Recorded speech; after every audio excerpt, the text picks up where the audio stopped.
এই পর্যায়ে আপনাদের সামনে বক্তব্য রাখবেন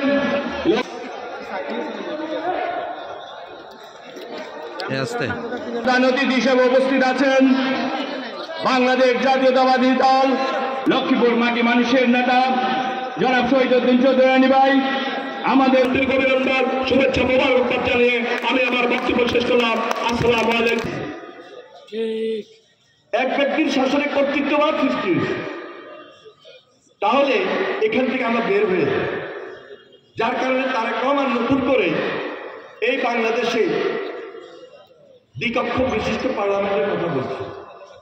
এই দ্বিকক্ষ বিশিষ্ট পার্লামেন্টে সাধারণভাবে নিচের কক্ষে আমরা যারা ভোট করি, জনগণের প্রতিনিধি হিসাবে অতীতে ছিলাম, এইভাবে আমরা ভোট করি, যেহেতু আমরা আসি।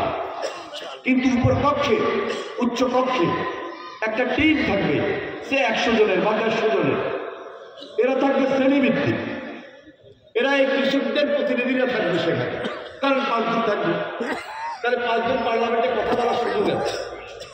উপর কক্ষে মানে উচ্চ কক্ষে, মানে দুইটা পরিষ্কার, দুইটা কক্ষ, একটা হলো নিচের কক্ষ, একটা হলো উপর কক্ষ।